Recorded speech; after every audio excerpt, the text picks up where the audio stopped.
This is Omar Ahmed for iFL TV in association with MTK Global.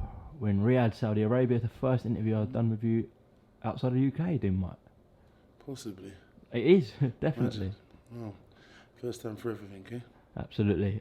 Before we talk about the reason you're here, in terms of your brother fighting Marius Whyte, you said first time for everything. I don't think you ever had an incident on a plane like that before. Mate, Just describe.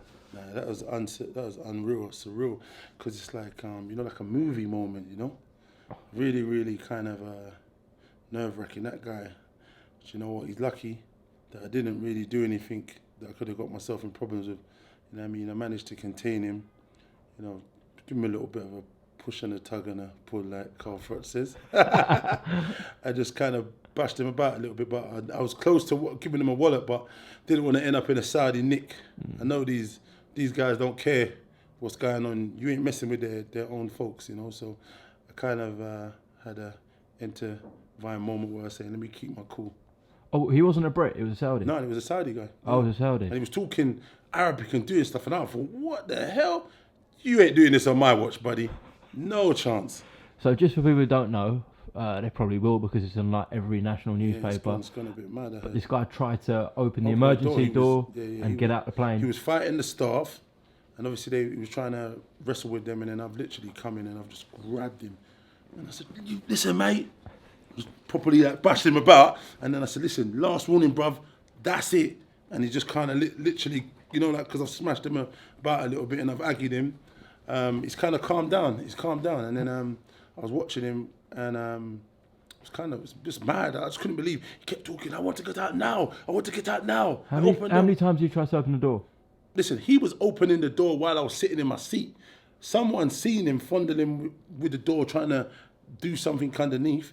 And then the guy went down there. The guy next to me came back, panic stricken. He was like, "Can you go down there? They need your assistance." When I've gone down there, he's literally wrestling the two staff in front of the door, and he's got the handle in there, trying to pull him away, and he's kind of just overpowering them. And then I've just gone in there and I thought, listen, this guy, I'm gonna bend this guy into bits, seriously. And what you know what is, he done the right thing by backing down, and I'm just happy that I didn't have to go OTT, a bit of a, like I said, a pull and a tug and a push and a bit of a bash in here and there. But I properly grabbed his arm and I bent it, you know what I mean? I said, listen, mate, you ain't going to do this, son. Not today, kid. You picked the wrong bloody blade, I'll tell you that for fun. I'm telling you. Listen, we would have gone down, everyone. I don't think he could have opened it because there's a certain amount of pressure.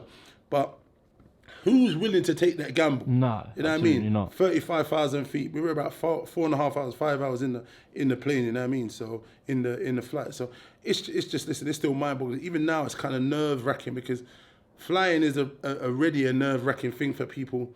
And then when you have turbulence and it gets that little dip, everyone kind of goes, "Ooh, what's all that about?" To hear someone's on the plane and they've got thoughts of doing some crazy shit like and notions of it's mad because even AJ's mum, I saw her at breakfast this morning. She said she saw this guy in Heathrow before they got on the plane, and he was like, "I'm gonna do something. I know what I'm gonna do. And he was walking around. I was like, this guy should never be allowed to he fly should have again. never been allowed to board that plane, and he should not be allowed to fly again. I hope he's not on my plane, mate. Seriously, because I don't want to get on that plane. I don't want to mix with no one who wants to do this kind of thing. You know what I mean? Because it's just like it's not fair.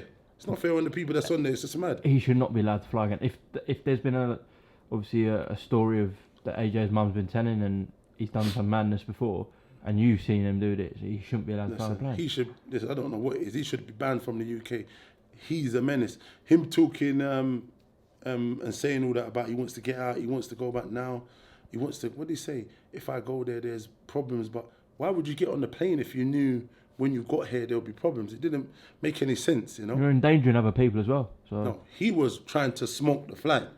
That door opened, that whole plane would have just gone into a whole madness. But luckily we managed to contain him. And then I was just watching over him for a bit. He was still kind of giving it a bit.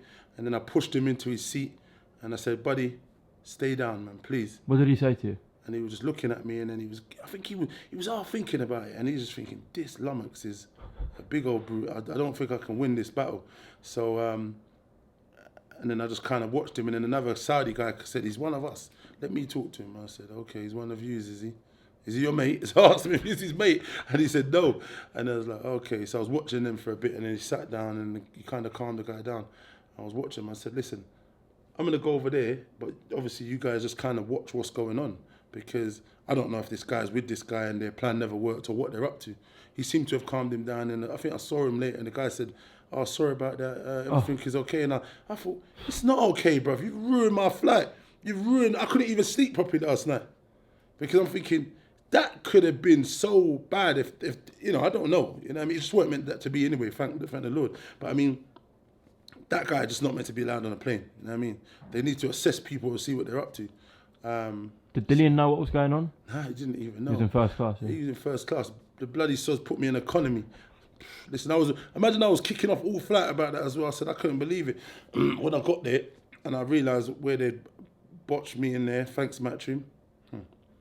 And then I tried to say, let me try and pay for an upgrade, and they said, hey, no upgrades available. Yeah. And then they bloody put me in the middle of some row, but luckily the staff on there were really, really good. They said, you can't bloody fit. So they found me the front of the plane where the door is exit row. I was in the middle, blinding, great flights. BA, Whyte, big man. He looked after us really well. And I was just happy to help and assist, man. It was for the greater good, man, you know what I mean? It's just what it is. I think anyone would have done it in that position, you know what I mean? Because it is just too scary. You wouldn't even want to fathom imagination, anything like that happening. Just to round this bit off, how long did that whole commotion last? That lasted quite a while, you know, because he was fiddling with the door for a bit. Then I went down there. I couldn't tell you, but I'd say I didn't. When I finally sat down, we only had 14 minutes to land. So that can tell you that was probably going on for some time. And even they were trying to restrain him. I don't know how long that was going on. And then I've come and I've basically, like, you know, gripped him up, pushed him into the door and that.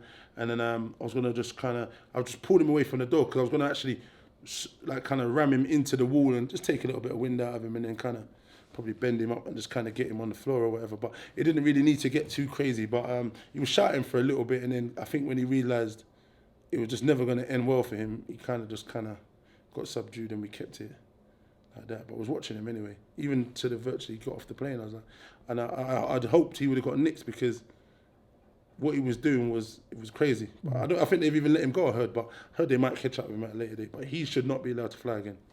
Well, hopefully he's not on any other flights back home. If he's going, he's a Saudi citizen, isn't he? I'm not getting on the plane with that kid. Is he a Saudi citizen? Yeah. So hopefully he's just staying here. Yeah, hopefully he does, man. He needs to be banned from the UK. He is special. Absolute dynamite.